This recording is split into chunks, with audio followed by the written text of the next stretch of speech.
Kesehatan menyebut udara kotor menyebabkan kasus infeksi saluran pernapasan akut ISPA rata-rata mencapai 200.000.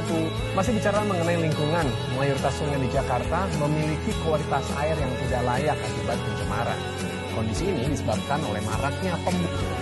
Ada sejumlah penyakit atau gangguan kesehatan yang disebabkan oleh polusi udara, antara lain infeksi saluran pernapasan atas akut. Assalamualaikum warahmatullahi wabarakatuh. Perkenalkan, nama saya Dimas Fabian. Nama saya Alif Fitrah. Kami dari 11.4. Kami yang di sini akan membahas permasalahan sosial yang ada di Indonesia, yaitu polusi. Dan ini penjelasannya.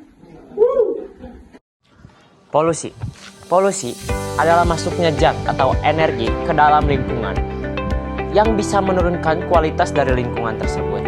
Nah, polusi ini sangat berbahaya bagi kesehatan manusia maupun makhluk hidup yang lainnya. Polusi juga ada beberapa jenis. Yang pertama ada polusi air, ada polusi udara, dan polusi tanah. Yang pertama adalah polusi udara. Polusi udara disebabkan oleh asap kendaraan bermotor, emisi pabrik, dan pembakaran sampah. Dampaknya sangat serius, dapat menyebabkan gangguan pernapasan, pemanasan global, dan menipisnya lapisan ozon. Contohnya saja di kota-kota besar seperti Jakarta, polusi udara sering membuat kualitas udara buruk sehingga orang harus menggunakan masker. Yang kedua ada polusi air.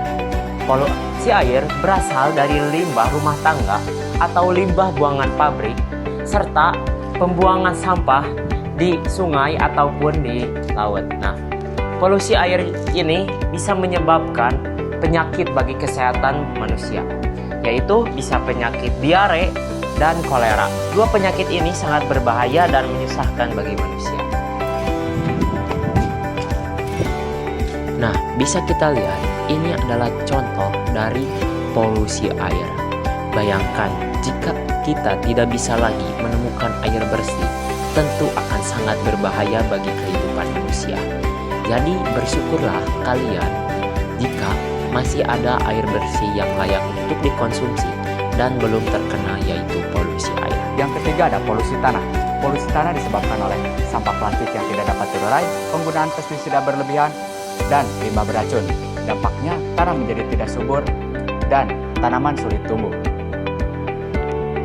Nah, dari ketiga pembahasan jenis-jenis polusi tersebut, bisa kita simpulkan atau bisa kita pahami bahwa polusi banyak dampak negatif bagi kesehatan manusia ataupun lingkungan sekitar kita.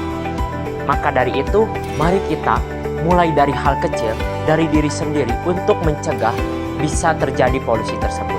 Contohnya, kita bisa menanam pohon atau berangkat menggunakan transportasi umum ketika kita berangkat kemanapun.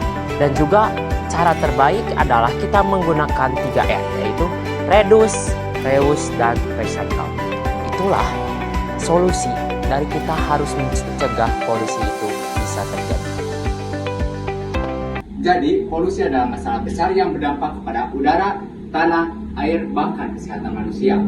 Namun, dengan kerjasama dan kesadaran kita bersama, kita semua bisa berperan aktif dalam mencegah polusi untuk lingkungan sekitar kita. Yuk, mulai dari diri kita untuk bumi yang lebih sehat. Nah, sekian pembahasan mengenai permasalahan sosial yang ada di Indonesia, yaitu polusi, dari kami, kelompok 17. Mohon maaf apabila ada kata yang tidak enak, atau perbuatan yang tidak enak, atau materi yang belum tersampaikan dengan baik. Sekian dari kita. Wassalamualaikum warahmatullahi wabarakatuh.